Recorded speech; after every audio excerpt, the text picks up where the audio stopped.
का प्रेस वार्ता जो है social democratic party of India SDPI Darjeeling district की ओर से बुलाया गया है और आज हम सबों के बीच में हमारे पार्टी के प्रदेश महासचिव हकीकुल इस्लाम साहब कोलकाता से आए हैं और हमारे पार्टी के वर्किंग मेंबर हैं वो भी कोलकाता से हमारे आए हुए हैं और हमारे जो डिस्ट्रिक्ट के मेंबर्स हैं, यूथ के लीडर हमारे पंकज जी हैं, सारे लोग हमारे साथ हैं। चोपड़ा से हमारे पार्टी के लोग आए हुए हैं।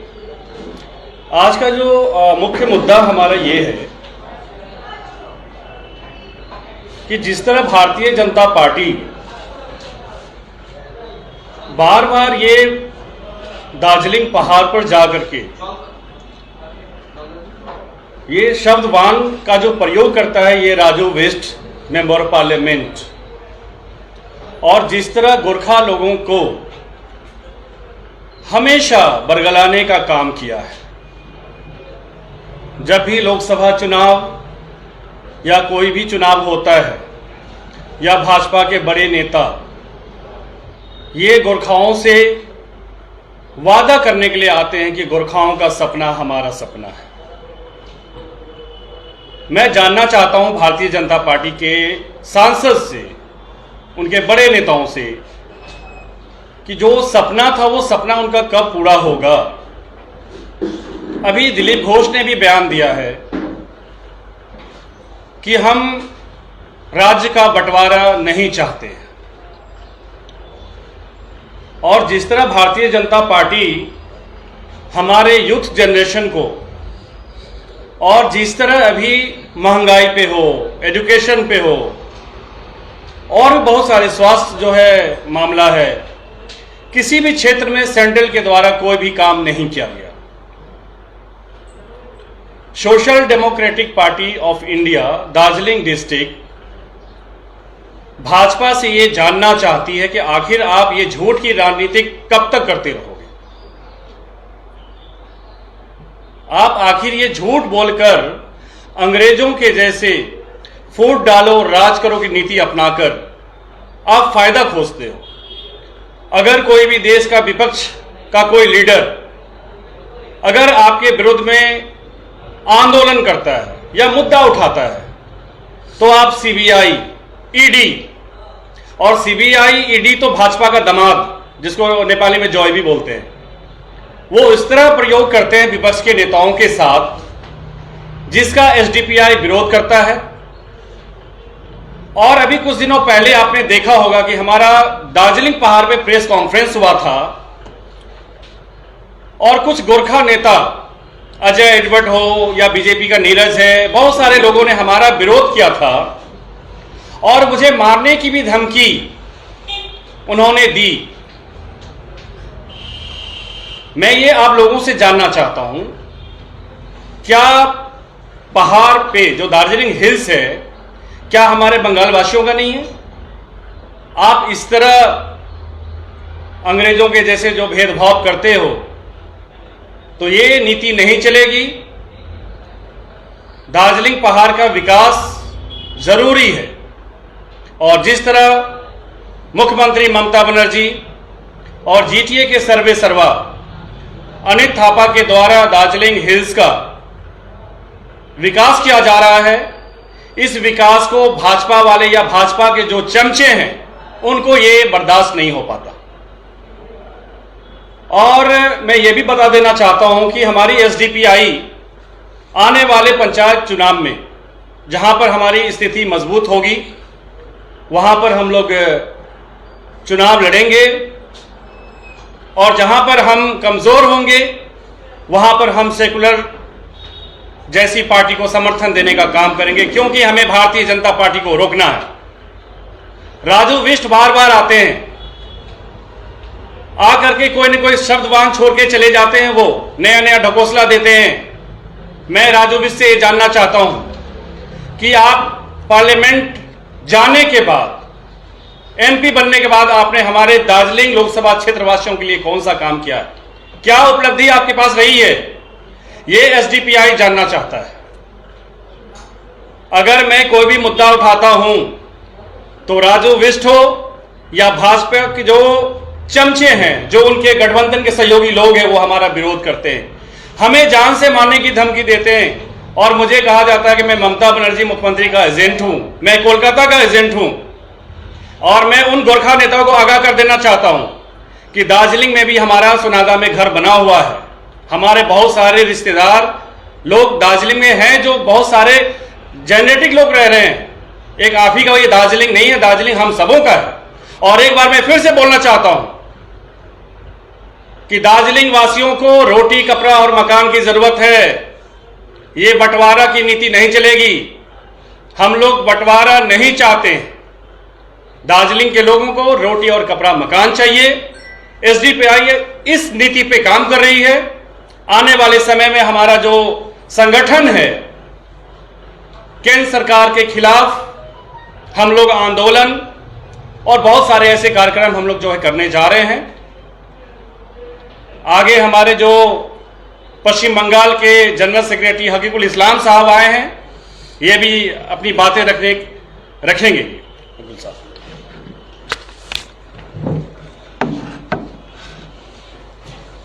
ধন্যবাদ। পার্টির দার্জিলিং ডিস্ট্রিক্ট প্রেসিডেন্ট ফয়সাল আহমেদ এবং পার্টির আমাদের ডিস্ট্রিক্টের ওয়ার্কিং কমিটি মেম্বার, পার্টির স্টেট কমিটি মেম্বার মাসুদুল ইসলাম এবং আপনারা যারা এখানে এসেছেন বিভিন্ন প্রেস থেকে, তাদের সকলকেই পার্টির পক্ষ থেকে অনেক অনেক ধন্যবাদ এবং শুভেচ্ছা। আজকের মূলত তিনটি বিষয়ে আপনাদের সামনে আমরা কথা বলতে চেয়েছি। এক হচ্ছে যে গোর্খাল্যান্ড যে ইস্যু, সেটা নিয়ে গত কয়েকদিন থেকে অনেক আলোচনা পর্যালোচনা এখানে হয়েছে। সেটা নিয়ে আমাদের যে স্ট্যান্ড সেটা অলরেডি ফয়সাল সাহেব বলেছে। আর একবার আমি আপনাদেরকে প্রকাশ করতে চাই, বিভিন্ন রাজনৈতিক দল বিভিন্ন সময় গোর্খাবাসী এবং গোর্খাল্যান্ডকে নিয়ে রাজনীতি করেছে। সত্যিকার অর্থে গোর্খাবাসীর কল্যাণের জন্য তারা কিছু করেনি। আমাদের party social Democratic party of India SDPI, আমরা মনে করি গোর্খাল্যান্ড যেমন আমাদের, তেমন গোর্খাবাসীও আমাদের। গোর্খাল্যান্ডকে ভালোবাসবো, গোর্খাবাসীকে ভালোবাসবো না, এমনটা নয়। গোর্খাল্যান্ডও আমাদের, গোর্খাবাসীও আমাদের। ফলে গোর্খাবাসীর ডেভেলপমেন্টের জন্য, গোর্খাবাসীর আর্থসামাজিক উন্নয়নের জন্য পার্টি উন্নয়নের প্রশ্নে আমরা সবসময় গোর্খাবাসীর হয়ে কাজ করব। সেকেন্ড হচ্ছে পঞ্চায়েত নির্বাচন। আপনারা অনেকেই জানেন যে পঞ্চায়েত নির্বাচনের দামামা অলরেডি বেজে উঠেছে। রাজ্যের বিভিন্ন প্রান্তে পঞ্চায়েত নির্বাচনের জন্য বিভিন্ন পলিটিক্যাল পার্টি তারা তাদের সমর্থন অনুযায়ী কাজ শুরু করেছে। আমাদের পার্টি এসডিপিআই রাজ্যের যে সমস্ত জায়গায় পার্টির কাজ আছে সব জায়গাতেই সম্ভাব্য এবং সামর্থ্য অনুযায়ী আমরা পঞ্চায়েত নির্বাচনে অংশগ্রহণ করব। গোর্খাবাসী এবং নর্থ বেঙ্গল এর যে সমস্ত জেলা আছে সেই জেলার আমাদের পার্টির ওয়ার্কার্স এবং কর্মীরা আগামী পঞ্চায়েত নির্বাচনে অংশগ্রহণ করবে। তারা তাদের সামর্থ্য অনুযায়ী লড়াইও করবে। থার্ড হচ্ছে, আমরা জানি যে 2024 পার্লামেন্ট ইলেকশন আছে।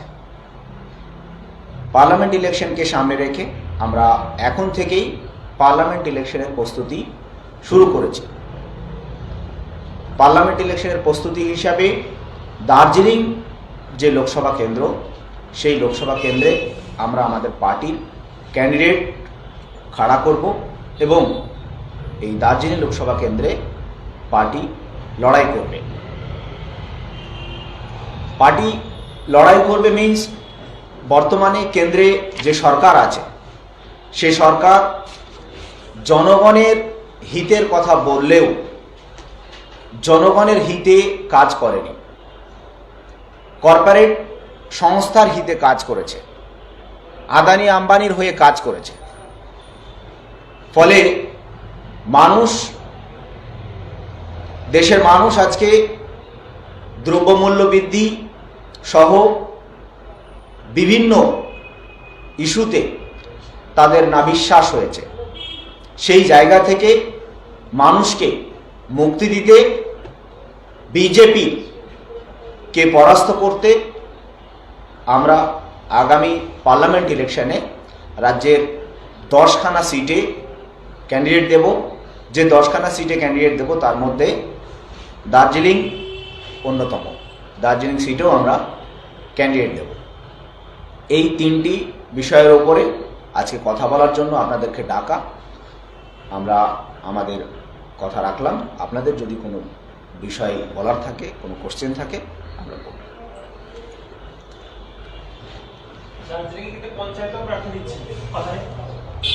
হ্যাঁ, আমাদের সমর্থন অনুযায়ী আমরা প্রার্থী দেব। কজন প্রার্থী দিচ্ছেন আপনারা? जी क्या बोल रहे हैं?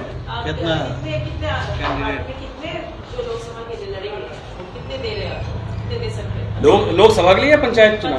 हाँ, पंचायत चुनाव के बारे में बता देना चाहता हूँ आप सबको कि जहाँ पर हमारी पार्टी मजबूत होगी, जहाँ पर हम मजबूत हैं वहाँ पे हम अपने उम्मीदवार देंगे।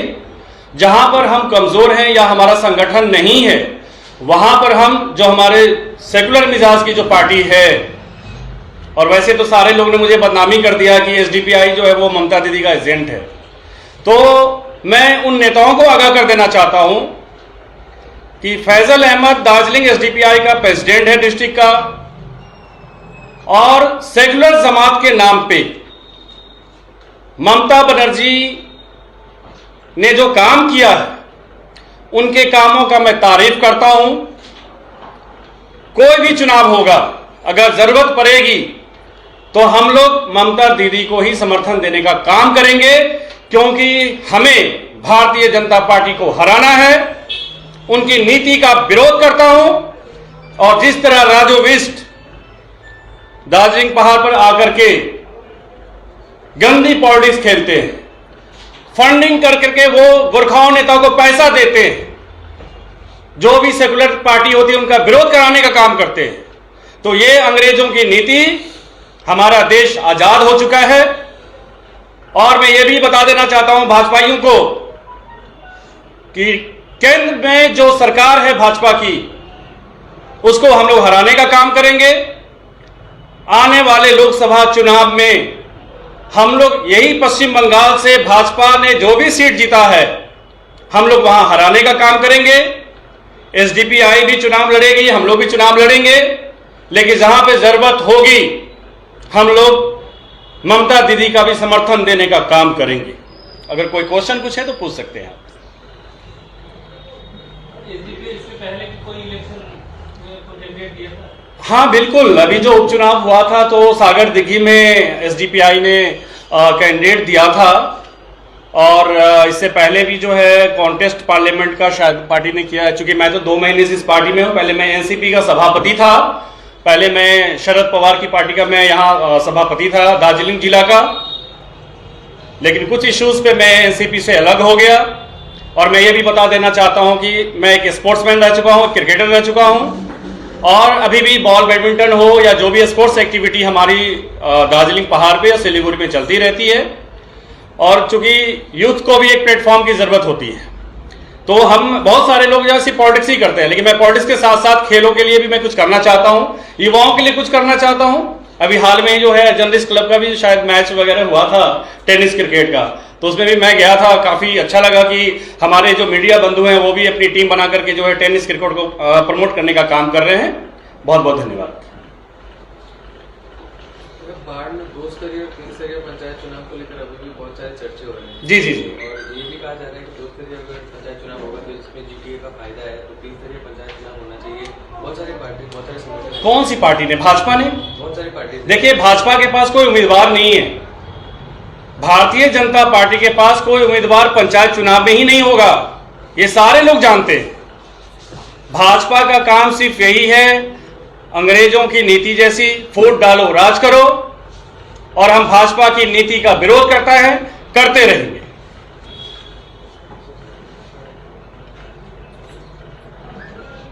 हो गया। वो जब चुनाव आता है उसी टाइम तो यही मुद्दा होता है जब हम लोग गोरखालैंड लेके देंगे हमें, लेकिन वोट जब चला जाता तब तो ये मुद्दा नहीं रहता। नहीं, देखिए हमने पहले भी ये जब हमारा कार्यक्रम हुआ था दार्जिलिंग हिल्स में, गोरखालैंड का हम लोग समर्थन नहीं करते। और देखिए हमने जो विरोध किया या हमने जो अपने बयान हमने दर्ज कराए कि हम गोरखालैंड हम लोग नहीं चाहते, ना समर्थन करते। पश्चिम बंगाल का दिल है दार्जिलिंग, और अगर दिल को निकाल दिया जाए तो फिर कुछ बचेगा ही नहीं। पहाड़ वासियों को रोटी, कपड़ा और मकान की जरूरत है, ना कि राज्य की जरूरत है। ये तो भाजपा का जो है ये तो चक्रव्यूह है। जब जब चुनाव आता है तो वो कहते हैं कि भाई गोरखाओं का सपना हमारा सपना है। गोरखाओं का एक भी सपना पूरा नहीं होता, क्योंकि वो इनोसेंट होते हैं, भोले भाले होते हैं। मैं दोबारा कहता हूं, पहाड़ वासियों को रोटी, कपड़ा और मकान की जरूरत है। और जिस गोरखा नेता ने हम पे आरोप लगाया और हमें जान से मारने की धमकी भी दी थी, अजय एडवर्ड हो, उसकी पार्टी के लोग हो या भाजपा के लोगों ने, तो मैं डरने वाला नहीं हूं। मैं तो 2 दिन पहले भी पहाड़ पे गया था। मैं पॉलिटिक्स करता हूं, पॉलिटिक्स करूंगा। भाजपा की नीति से हम डरने वाले नहीं है, और सेक्युलर के नाम पे हम लोग मुख्यमंत्री ममता बनर्जी के साथ है। बहुत बहुत धन्यवाद।